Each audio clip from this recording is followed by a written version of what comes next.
नमस्कार, आप देख रहे हैं हर खबर। मैं हूं आपके साथ अमित शर्मा। वक्त है आप लोग राजस्थान का और इस वक्त की एक बड़ी जानकारी आपको हम दे दें जो कि मेड़ता से आ रही है। नपा में कुटरचित पट्टे का सनसनीखेज मामला सामने आया है। जालसाजों ने तैयार किया है फर्जी पट्टा। दस्तावेज में मुहर और हस्ताक्षर भी फर्जी हैं। ईओ और पालिका अध्यक्ष के फर्जी हस्ताक्षर, राम रतन चौधरी और गोत मटाक के हस्ताक्षर उप पंजीयन कार्यालय में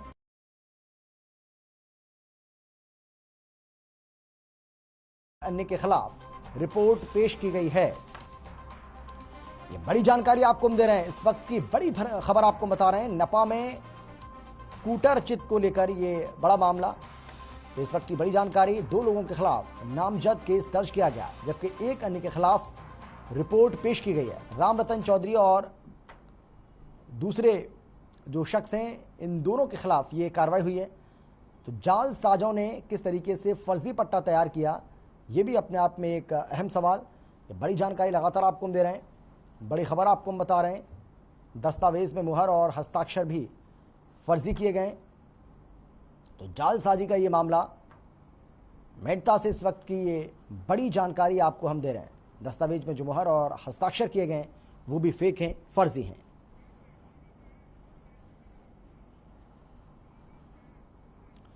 हमारे संवाददाता डीडी चारण हमारे साथ हैं इस खबर पर ज्यादा जानकारी और बातचीत के लिए। डीडी, बताइए क्या है ये पूरा मामला और किस तरीके से ये पूरा का पूरा जालसाजी का जो खेल है वो किया गया?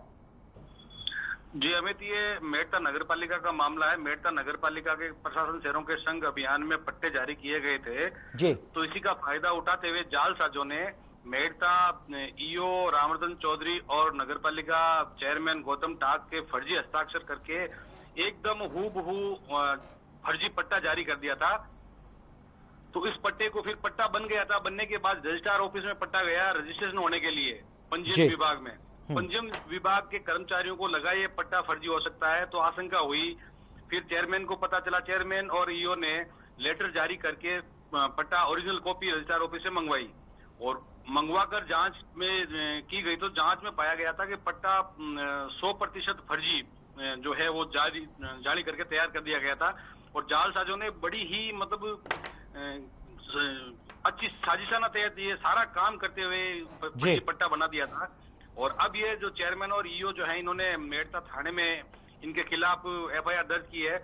और पता ये लगा, अब ये देखने वाली बात ये होगी कि यहाँ मेड़ता में ऐसे पट्टे जारी फर्जी कितने और हुए हैं। अब ये जांच के बाद खुलासा होगा। जांच थाना अधिकारी राजवीर सिंह शेखावत इसकी जांच कर रहे हैं और अब ये जांच के बाद सामने आएगा कि इसके अलावा भी और कितने पट्टे जारी हुए हैं। चलिए, बहुत शुक्रिया आपका डीडी इस तमाम जानकारी के लिए, तमाम बातचीत के लिए।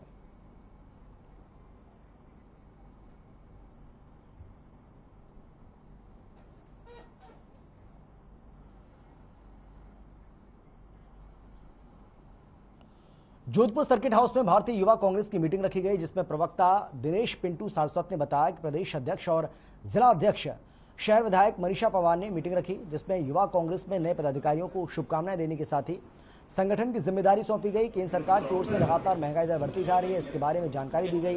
इस मीटिंग में पार्टी के तमाम पदाधिकारी नेता भी मौजूद रहे।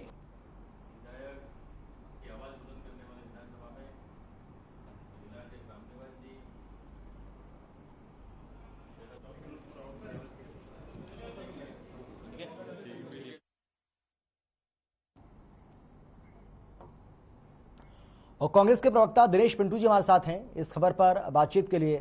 दिनेश पिंटू जी, बहुत स्वागत है आपका हर खबर पर। और सर, सवाल मेरा सीधा आपसे यही है कि ये जो बैठक हुई है, क्या कुछ इसमें रणनीति बनाई गई, किस तरीके से पार्टी को मजबूत किया जाए, या और कौन कौन से ऐसे अहम बिंदु रहे जिनको लेकर आपने इसमें चर्चा की?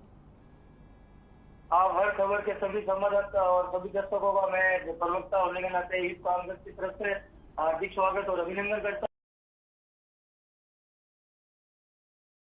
गहलोत के नेतृत्व में 21 मई को राजीव गांधी जी की पुण्यतिथि है, उसमें महासम्मेलन होने जा रहा है दिल्ली के अंदर। इसीलिए सभी नए पदाधिकारी और पुराने पदाधिकारियों को बुला के हमारी देहात के अध्यक्ष बुद्धनगर, रामनिवास जी बुद्धनगर और प्रदेश के अध्यक्ष गणेश जी गोगरा साहब, डूंगरपुर विधायक और मनीषा जी पवार और लूणी विधायक साहब सब मौजूद रहे। और उन्होंने यही आश्वासन और ये मीटिंग रखी गई, संयुक्त मीटिंग रखी गई थी शहर और देहात की, जिसमें 21 मई को दिल्ली में राजीव गांधी जी की पुण्यतिथि पर महासम्मेलन रखा गया है, जिसमें यहाँ से जोधपुर से अधिक कार्यकर्ता भी जाएंगे और यूथ कांग्रेस के कार्यकर्ताओं को महंगाई के और केंद्र सरकार के दिन जो भी विफल कार्य रहे, महंगाई बढ़ी, उसके बारे में भी अवगत कराया, जो जनता के बीच में जाके अवगत कराया। और सीएम साहब द्वारा बजट जो घोषित किया गया उस बजट के बारे में आम पब्लिक को बताया जाए कि कांग्रेस इस प्रकार से काम कर रही है और केंद्र सरकार इस प्रकार से काम कर रही है। इस तरह की मीटिंग रखी गई जिसमें सभी कार्यकर्ता और पदाधिकारी उपस्थित हुए।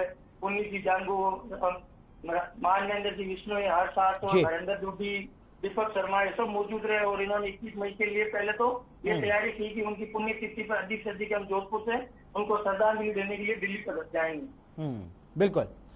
लेकिन ये भी जानकारी मिल रही है दिनेश पिंटू जी के जो पदाधिकारी हैं उनको भी कुछ जिम्मेदारियां सौंपी गई हैं। जो भी नए पदाधिकारी बने उनको जिम्मेदारी देने के साथ ही प्रत्येक क्षेत्र से जिन क्षेत्रों से वो आ रहे हैं, जैसे महासचिव हुए हैं, जिला उपाध्यक्ष जो भी बनाए, उनको नाम बधाई देने के साथ ही उस पद की जिम्मेदारी दी और पद के बारे में बताया कि अब संगठन ने आपको जिम्मेदारी दी है, संगठन ने आपकी मान सम्मान बढ़ाया, अब आपकी जवाबदारी है कि आप पार्टी का मान सम्मान बढ़ाए और डायरेक्ट जनता से रूबरू होके और जनताओं को अवगत कराएंगे कि किस प्रकार से कांग्रेस पार्टी काम कर रही है और किस प्रकार से भारतीय जनता पार्टी काम कर रही है। महंगाई को लेकर और अन्य चीजों को लेकर भी उससे भी अवगत कराया था शहर विधायक ने और रामनिया की बुद्धनगर ने और गणेश जी जोड़ास्ता साहब ने।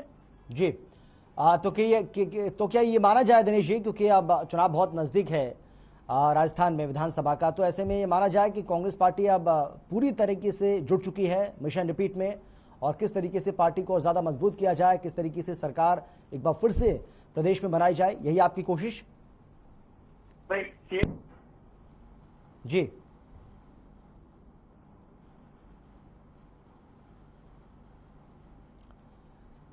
दिनेश जी, आवाज आ रही है क्या आपको मेरी? सुन पा रहे हैं क्या आप?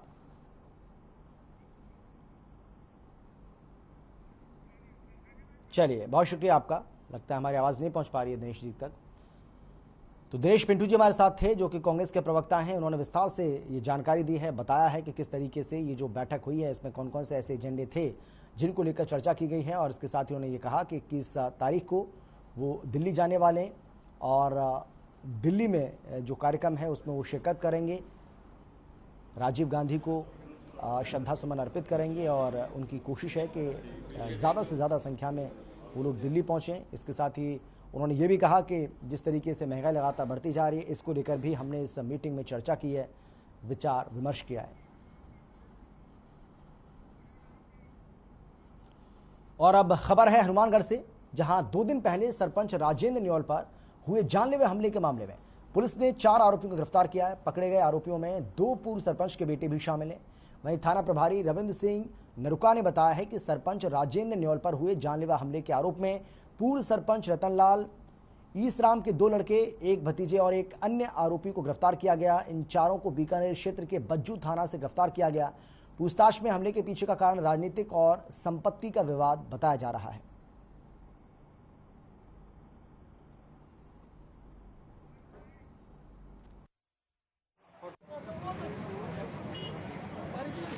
तो उनसे गहन अनुसंधान करके गिरफ्तार करके अग्रिम कार्रवाई की जा रही है। आरोपी कौन कौन है? आरोपी जो पूर्व सरपंच है रतनलाल, 2 तो उसके लड़के हैं, उसके अलावा जो उसके एक चाचा का लड़का है, रतनलाल का भाई का लड़का है, और एक उन्हीं के परिवारजन है, उसमें से एक है। सर, इसे हमले के पीछे क्या वजह हो सकती है?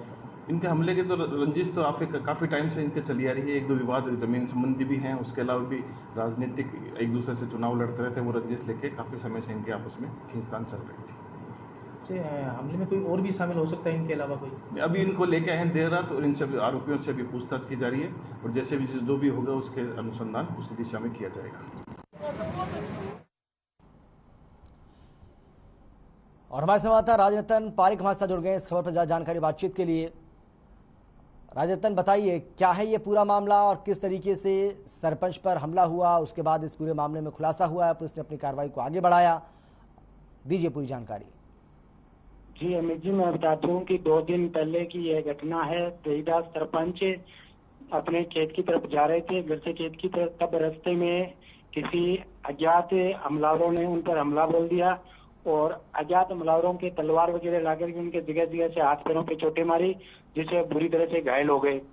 घायलावस्था में उसे हनुमानगढ़ रेफर किया गया, वहां से उन्हें गंगानगर रेफर किया गया। अज्ञात हमलावरों को शीघ्र पकड़ने के लिए ग्रामीणों ने सड़क से दिल्ली गंगानगर हाईवे को जाम कर दिया। बाद में हमारी पुलिस जाब्ता वहां पर पहुंचा और पुलिस और प्रशासन के बीच ग्रामीणों की वार्ता हुई। वार्ता में यही निष्कर्ष निकला कि 1-2 दिन में आरोपियों को शीघ्र पकड़ लिया जाएगा, और जिसमें सामने आया है कि बच्चू थाने से उन्हें पकड़ा गया और पकड़ा गया। इनमें से 2 पूर्व सरपंच के लड़के हैं, एक उनका भतीजा है और एक अन्य व्यक्ति है, जिनको नौर पुलिस ने पकड़ा है। और अब पुलिस से आगे इनकी पूछताछ कर रही है। देखना होगा कि क्या मामला खुलकर सामने आता है। फिलहाल पुरानी रंजिश का कोई मामला बताया जा रहा है। जी चलिए, बहुत शुक्रिया आपका राजतन इस तमाम जानकारी के लिए। तो सरपंच पर हुए हमले में जो आरोपी हैं उनको गिरफ्तार करने में पुलिस ने सफलता हासिल की है। अलवर दवा व्यवसायी गोवर्धन सेन के 15 साल के बेटे की हत्या के मामले में पुलिस पर लापरवाही का आरोप लगाते हुए 4 घंटे का आपको बता दें कि धरना दिया गया।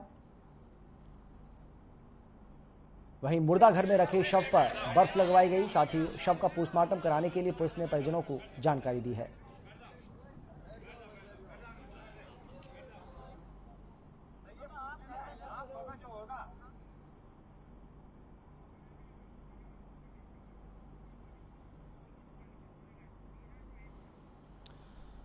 नीरज माहेश्वरी हमारे साथ हैं, हमारे संवाददाता। नीरज, ये जो मामला सामने आया है उसके बाद किस तरीके से परिजनों का जो गुस्सा है वो भी देखने को मिला।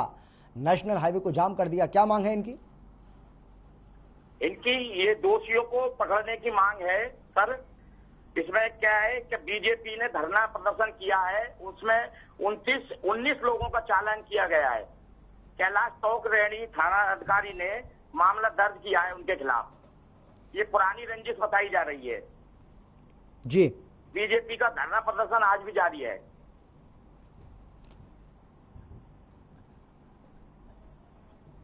बिल्कुल। नीरज, एक और बात हम आपसे जानना चाहेंगे। जिस तरीके से बता रहे हैं कि बीजेपी नेता सहित 19 लोगों पर इस मामले में कार्रवाई की गई है, 19 लोगों पर मामला दर्ज किया गया है, तो क्या और भी लोग हैं इसमें जो संलिप्त हो सकते हैं? काफी एक गुट है बीजेपी का और कांग्रेस में जौहरीलाल मीणा और बनाराम मीणा सरस डेडी, इनमें आपस में पार्टी बंदी चलाचली चल रही है। पहले भी जौहरीलाल जी के लड़के को जो दोषारोपण हुआ था इनके ऊपर, तो उसमें एसपी निलंबित हुआ था 2 साल जी। वही रंजिश चली आ रही है। एक दूसरे पर ये पार्टी बंदी का खेल चला रहा है सर। चलिए नीरज, लौट रहे हैं आपके पास, आप बने हमारे साथ। एक बार फिर से आते हैं अलवर में। एक बार फिर से एक युवती के साथ रेप का मामला सामने आया है, जहां दरिंदे दीपक ने शारीरिक कमजोरी ठीक करने के नाम पर युवती के साथ रेप किया। आरोपी मध्य प्रदेश के मुरैना जिले का रहने वाला है। वहीं रेप की धारा 376 के अनुच्छेद 3 के तहत दोषी करार देते हुए 20 साल की जेल और 20,000 रुपए का जुर्माना भी लगाया गया है।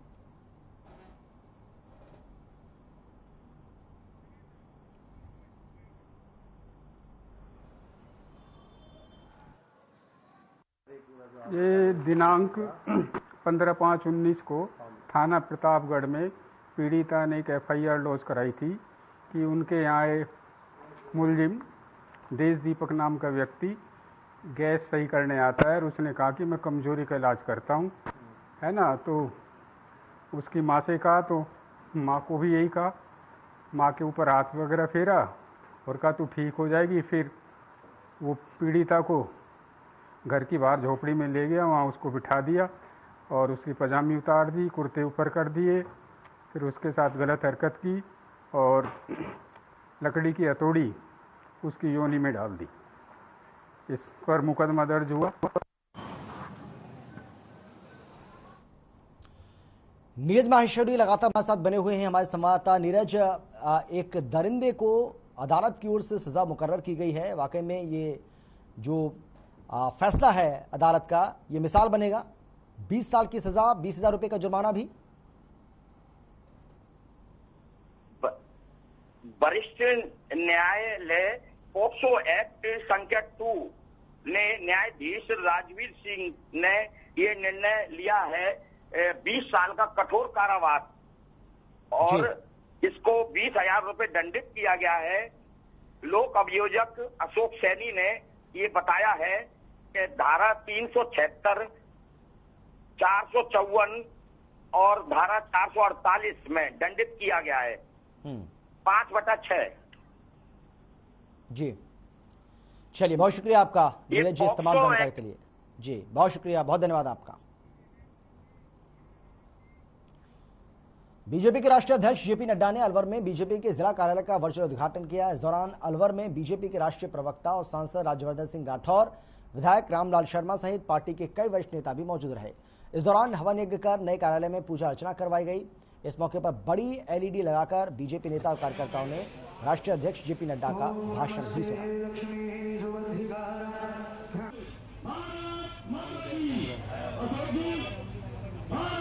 जो राष्ट्रीय नहीं अंतर्राष्ट्रीय नंबर 1 की पार्टी और देश के महापुरुषों, राष्ट्रपुरुषों, देश के इतिहास को, देश के वैभव को जगाने वाली पार्टी, उसका केंद्र की योजना से आज अलवर जिले का कार्यालय का अपने भवन का उद्घाटन हुआ। ओम नमस्ते लक्ष्मी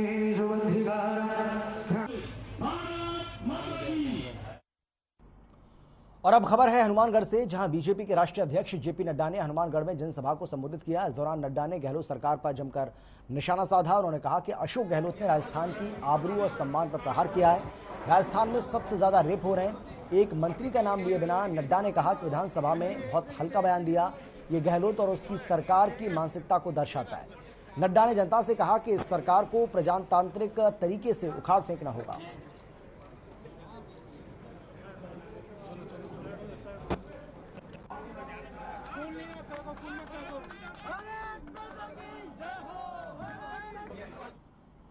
कोटा के रामगंज मंडी में धूमधाम के साथ सेवा कर मनाया गया। विधायक मदन दिलावर का जन्मदिन, इसके साथ ही रेलवे स्टेशन पर कई ट्रेनों पर बीजेपी कार्यकर्ताओं ने यात्रियों को ठंडा शरबत और शीतल जल पिलाकर सेवा की और अस्पताल में रोगियों को फल वितरित किए। इसके बाद गौशाला में गौमाता को चारा डाला। बीजेपी नेता वीरेंद्र जैन ने बताया है कि कार्यकर्ताओं और रामगंज मंडी के समाज सेवियों ने विधायक मदन दिलावर को जन्मदिन की बधाई देते हुए उनकी दीर्घायु जीवन की कामना भी की।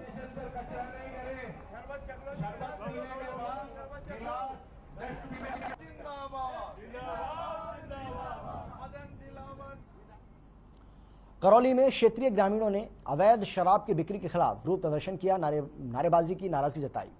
आपको बता दें कि करीरी कस्बे में बीते साल सरकार की ओर से स्वीकृत शराब की दुकान चलाई जा रही थी, जिसे क्षेत्रीय ग्रामीणों ने गिरा दिया। जानकारी के मुताबिक करीरी सरपंच और ग्रामीणों की ओर से विरोध करने पर इस साल शराब की दुकान खोलने की अनुमति नहीं दी गई थी। क्षेत्र के शराब माफियाओं की ओर से शराबी लोगों को क्षेत्र में शराब उपलब्ध कराने के लिए अवैध रूप से बेचने के प्रयास किए जा रहे हैं। खोली गई थी जिसे ग्रामीणों द्वारा जो है।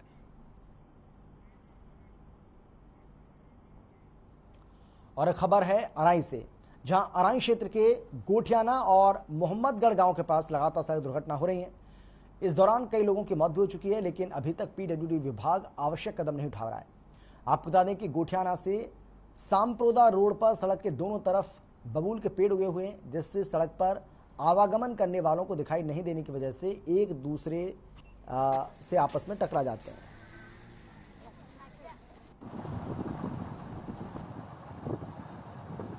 राम गोठियाना की सपन्ना रोड इतनी खराब हो रही है, साइड में बमूल हो रहे हैं बहुत जबरदस्त। आने जाने के जो साधन आते हैं उसमें बहुत आपत्ति आती है, मोटरसाइकिल बाइक वगैरह जो चीज़ है बहुत हानि पहुँचाती है। खड्डे हो रहे हैं बहुत बड़े बड़े, इसकी कोई सुनवाई नहीं हो रही आज तक।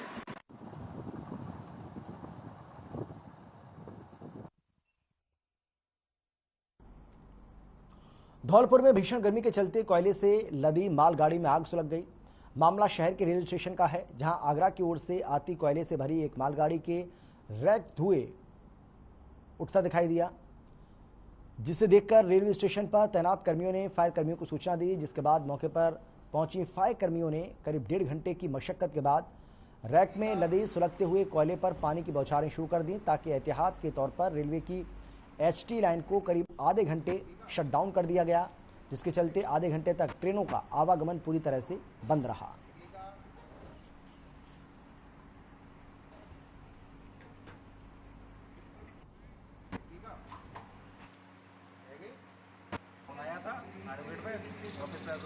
आधे घंटे में तो हमें सिट डाउन मिल गया था, रुकी हुई थी और मालगाड़ी कोयले में आग लगी हुई थी और 1.5 घंटे में हमने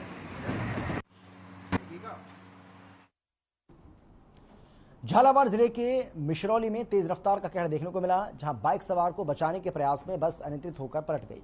इस हादसे में बस में सवार आधा दर्जन से अधिक यात्री घायल हो गए, जिन्हें आनन फानन में भवानी मंडी के सरकारी अस्पताल में भर्ती कराया गया।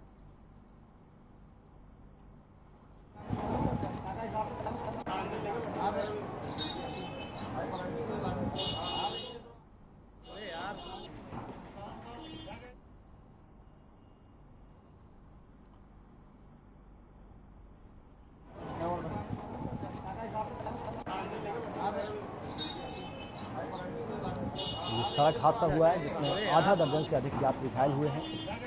इसके बाद घायलों को अस्पताल में भर्ती कराया गया, जहां पर उनका इलाज किया जा रहा है। बाइक सवार को बचाने में बताया जा रहा है कि बस पलट गई, जिससे ये दर्दनाक हादसा हो गया, जिसमें कई लोग घायल हो गए, जिसके बाद अस्पताल में भर्ती कराना पड़ा। और इस हादसे की वजह तेज रफ्तार बताई जा रही है। तेज रफ्तार की वजह से जो बस है वो पलट गई।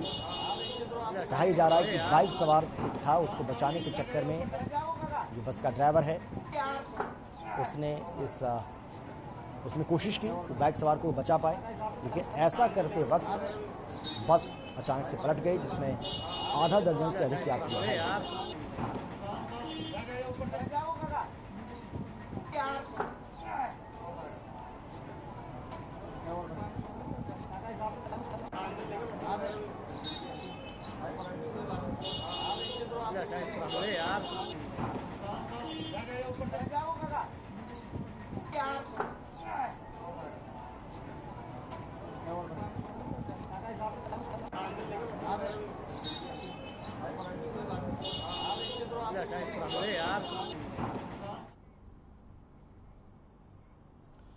रामगंज मंडी की देवली में रेलवे फाटक के पास एक वृद्ध का शव मिलने से हड़कंप मच गया। सूचना पर पहुंची पुलिस ने शव को सीएससी की मोर्चरी में रखवा दिया है। पुलिस की माने तो वृद्ध गलत ट्रेन में बैठा था। बीच रास्ते में ट्रेन से उतरने की कोशिश करते समय गिरने से ट्रेन की चपेट में आ गया और मौके पर ही वृद्ध की मौत हो गई। हालांकि पुलिस ने मध्य प्रदेश के सुवासरा थाने में वृद्ध की जानकारी दी है, जिसके बाद परिजनों से संपर्क हो पाएगा।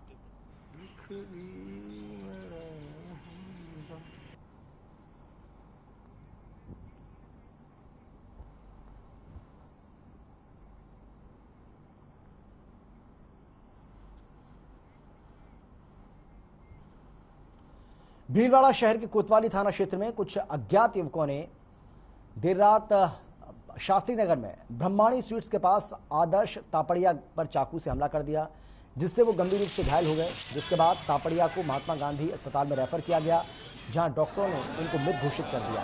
वहीं घटना की सूचना मिलते ही पुलिस बल मौके पर पहुंचा और अस्पताल को छावनी में तब्दील कर दिया। साथ ही शहर में भी पुलिस बल लगा दिया गया। बताया जा रहा है कि हमलावर समुदाय विशेष के थे, जिस पर आक्रोशित हिंदू संगठनों ने 50 लाख का मुआवजा, आरोपियों की गिरफ्तारी नहीं होने तक शव नहीं उठाने की बात भी कही। फिलहाल तनावपूर्ण माहौल को देखते हुए इंटरनेट सेवाओं को बंद कर दिया गया।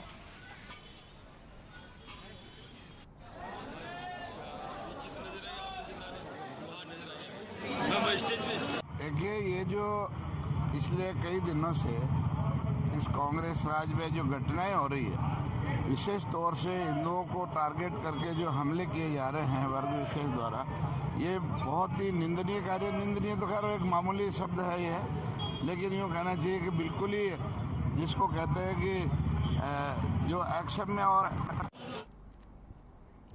हमारे संवाददाता पुनीत हमारे साथ जुड़ गए जानकारी के साथ। पुनीत, बताइए किस तरीके से पूरा का पूरा जो मामला है वो सामने आया। उसके बाद अब दो समुदाय आमने सामने हैं, हालांकि प्रशासन ने एहतियाती कदम उठाते हुए इंटरनेट सेवाओं को बंद कर दिया है। हाँ बिल्कुल अमित, शहर कोतवाली के रात को शास्त्री नगर इलाके में ब्रह्माणी स्ट्रीट के पास आदर्श तापड़िया पर कुछ समाज विशेष के युवकों ने हमला किया था। उसे चाकू लगने से उसे घायल हो गया था और उसे महात्मा गांधी जिला अस्पताल भर्ती कराया गया था, जहां उसे डॉक्टरों ने मृत घोषित कर दिया था। इसके पश्चात वहां पर बड़ी संख्या में मौत की खबर सुनने के बाद हिंदू संगठन के लोग और पुलिस जाब्ता तैनात कर दिया गया था। तो आज हिंदू संगठनों ने भीलवाड़ा बंद का आह्वान किया था। उनकी डिमांड थी कि परिवारजनों को 50 लाख का मुआवजा दिया जाए और मृतक के परिवार को एक जने को सरकारी नौकरी दी जाए। जी,